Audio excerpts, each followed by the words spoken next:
A Tale of Two Cities by Charles Dickens. Book 3, Chapter 6. Triumph. Instantly all the rest fell to dancing, and the courtyard overflowed with 5 judges, public prosecutor, and determined jury sat every day. Their lists went forth every evening, and were read out by the jailers of the various prisons to their prisoners. The standard jailer joke was, "Come out and listen to the evening paper, you inside there." Charles Evrémonde, called Darnay. So at last began the evening paper at La Force. When a name was called, its owner stepped apart into a spot reserved for those who were announced as being thus fatally recorded. Charles Evrémonde, called Darnay, had reason to know the usage. He had seen hundreds pass away so. His bloated jailer, who wore spectacles to read with, glanced over them to assure himself that he had taken his place, and went through the list, making a similar short pause at each name. There were 23 names, but only 20 were responded to, for one of the prisoners so summoned had died in jail and been forgotten, and 2 had already been guillotined and forgotten. The list was read in the vaulted chamber where Darnay had seen the associated prisoners on the night of his arrival. Every one of those had perished in the massacre. Every human creature he had since cared for and parted with had died on the scaffold. There were hurried words of farewell and kindness, but the parting was soon over. It was the incident of every day, and the society of La Force was engaged in the preparation of some games of forfeits and a little concert for that evening.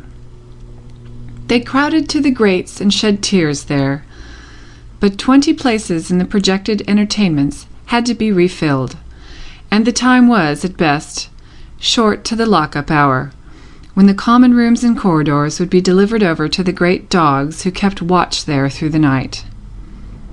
The prisoners were far from insensible or unfeeling. Their ways arose out of the condition of the time. Similarly, though with a subtle difference, a species of fervor or intoxication, known without doubt to have led some persons to brave the guillotine unnecessarily and to die by it, was not mere boastfulness, but a wild infection of the wildly shaken public mind. In seasons of pestilence, some of us will have a secret attraction to the disease, a terrible passing inclination to die of it. And all of us have like wonders hidden in our breasts, only needing circumstance to evoke them. The passage to the conciergerie was short and dark. The night in its vermin-haunted cells was long and cold. Next day, 15 prisoners were put to the bar before Charles Darnay's name was called.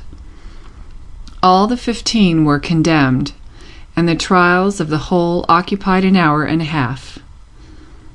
Charles Evrémonde, called Darnay, was at length arraigned. His judges sat upon the bench in feathered hats, but the rough red cap and tricolored cockade was the headdress otherwise prevailing. Looking at the jury and the turbulent audience, he might have thought that the usual order of things was reversed, and that the felons were trying the honest men. The lowest, cruelest, and worst populace of a city, never without its quantity of low, cruel, and bad, were the directing spirits of the scene, noisily commenting, applauding, disapproving, anticipating, and precipitating the result without a check. Of the men, the greater part were armed in various ways. Of the women, some wore knives, some daggers, some ate and drank as they looked on, many knitted. Among these last was one with a spare piece of knitting under her arm as she worked. She was in the front row, by the side of a man whom he had never seen since his arrival at the barrier, but whom he directly remembered as Defarge. He noticed that she once or twice whispered in his ear, and that she seemed to be his wife. But what he most noticed in the two figures was that although they were posted as close to himself as they could be, they never looked towards him. They seemed to be waiting for something with a dogged determination, and they looked at the jury, but at nothing else. Under the president sat Dr. Manette in his usual quiet dress. As well as the prisoner could see, he and Mr. Lorry were the only men there, unconnected with the tribunal, who wore their usual clothes and had not assumed the coarse garb of the Carmagnole.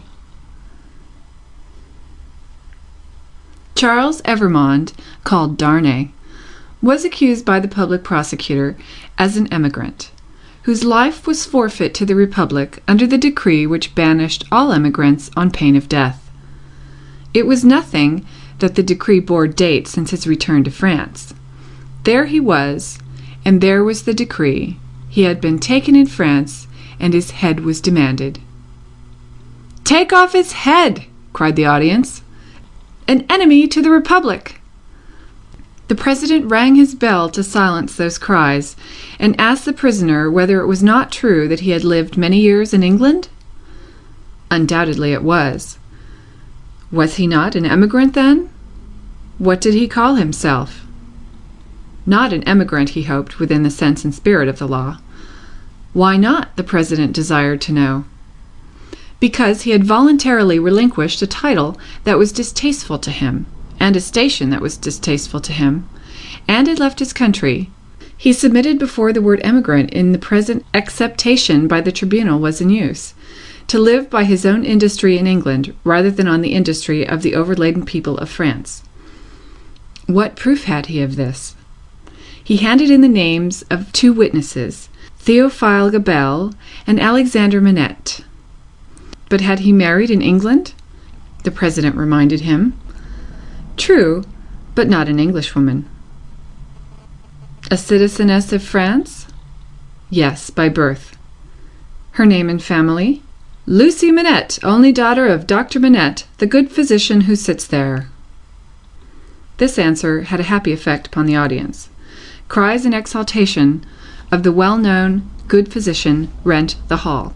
So capriciously were the people moved that tears immediately rolled down several ferocious countenances which had been glaring at the prisoner a moment before, as if with impatience to pluck him out into the streets and kill him.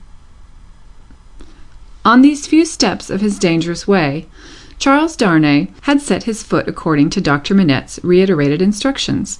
The same cautious counsel directed every step that lay before him, and had prepared every inch of his road.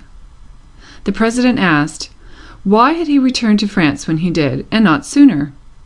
He had not returned sooner, he replied, simply because he had no means of living in France, save those he had resigned, whereas in England he lived by giving instruction in the French language and literature. He had returned when he did, on the pressing and written entreaty of a French citizen, who represented that his life was endangered by his absence. He had come back to save a citizen's life, and to bear his testimony at whatever personal hazard to the truth. Was that criminal in the eyes of the Republic? The populace cried enthusiastically, "No!" and the president rang his bell to quiet them, which it did not, for they continued to cry, "No!" until they left off of their own free will. The president required the name of that citizen. The accused explained that the citizen was his first witness. He also referred with confidence to the citizen's letter, which had been taken from him at the barrier, but which he did not doubt would be found among the papers then before the president.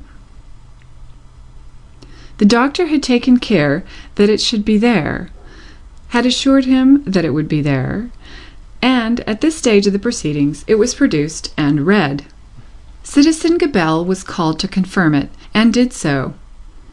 Citizen Gabelle hinted, with infinite delicacy and politeness, that in the pressure of business imposed on the tribunal by the multitude of enemies of the Republic with which it had to deal, he had been slightly overlooked in his prison of the Abbaye. In fact, had rather passed out of the tribunal's patriotic remembrance until 3 days ago, when he had been summoned before it, and had been set at liberty on the jury's declaring themselves satisfied that the accusation against him was answered, as to himself, by the surrender of the citizen Evrémonde, called Darnay. Dr. Manette was next questioned. His high personal popularity and the clearness of his answers made a great impression. But as he proceeded, as he showed that the accused was his first friend on his release from his long imprisonment, that the accused had remained in England, always faithful and devoted to his daughter and himself in their exile, that, so far from being in favor with the aristocrat government there, he had actually been tried for his life by it, and the foe of England and friend of the United States, as he brought these circumstances into view, with the greatest discretion and with the straightforward force of truth and earnestness, the jury and the populace became one. At last, when he appealed by name to Monsieur Laurie, an English gentleman then and there present, who, like himself, had been a witness on that English trial, and could corroborate his account of it, the jury declared that they had heard enough, and that they were ready with their votes if the President were content to receive them. At every vote, the jurymen voted aloud and individually, the populace set up a shout of applause. All the voices were in the prisoner's favor, and the President declared him free. Then began one of those extraordinary scenes with which the populace sometimes gratified their fickleness, or their better impulses towards generosity and mercy, or which they regarded as some set-off against their swollen account of cruel rage. No man can decide now to which of these motives such extraordinary scenes were referable. It is probable to a blending of all the three, with the second predominating. No sooner was the acquittal pronounced than tears were shed as freely as blood at another time, and such fraternal embraces were bestowed upon the prisoner by as many of both sexes as could rush at him, that after his long and unwholesome confinement he was in danger of fainting from exhaustion. None the less, because he knew very well that the very same people, carried by another current, would have rushed at him with the very same intensity to rend him to pieces and strew him over the streets. His removal, to make way for other accused persons who were to be tried, rescued him from these caresses for the moment. 5 were to be tried together, next as enemies of the Republic, forasmuch as they had not assisted it by word or deed. So quick was the tribunal to compensate itself and the nation for a chance lost, that these 5 came down to him before he left the place, condemned to die within 24 hours. The first of them told him so, with the customary prison sign of death, a raised finger, and they all added in words, "Long live the Republic!" The 5 had, it is true, no audience to lengthen their proceedings, for when he and Dr. Manette emerged from the gate, there was a great crowd about it, in which there seemed to be every face he had seen in court, except 2, for which he looked in vain. On his coming out, the concourse made at him anew, weeping, embracing, and shouting, all by turns and all together, until the very tide of the river on the bank of which the mad scene was acted seemed to run mad like the people on the shore. They put him into a great chair they had among them, and which they had taken either out of the court itself or one of its rooms or passages. Over the chair they had thrown a red flag, and to the back of it they had bound a pike with a red cap on its top. In this car of triumph, not even the doctor's entreaties could prevent his being carried to his home on men's shoulders, with a confused sea of red caps heaving about him, and casting up to sight from the stormy deep such wrecks of faces that he more than once misdoubted his mind being in confusion, and that he was in the tumbril on his way to the guillotine.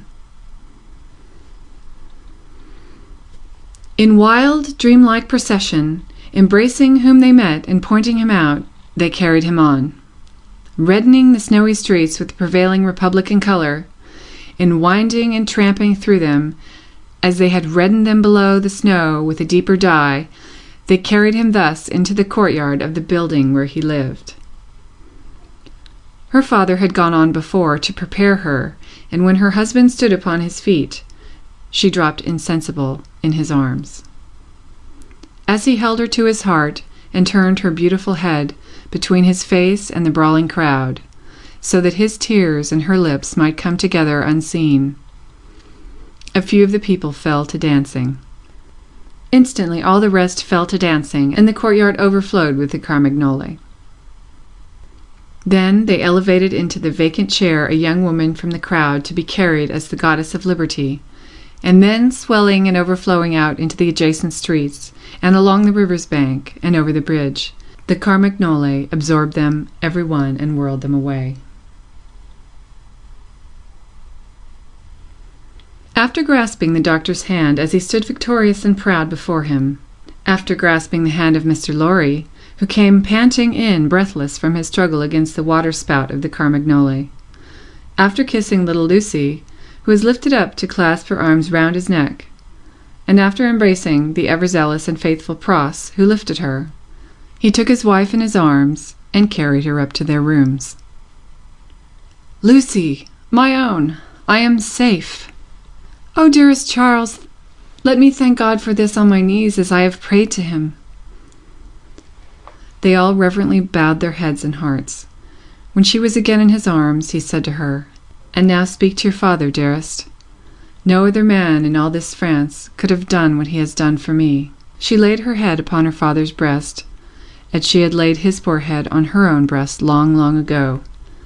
He was happy in the return he had made her. He was recompensed for his suffering. He was proud of his strength. "You must not be weak, my darling," he remonstrated. "Don't tremble so. I have saved him." End of Book 3, Chapter 6.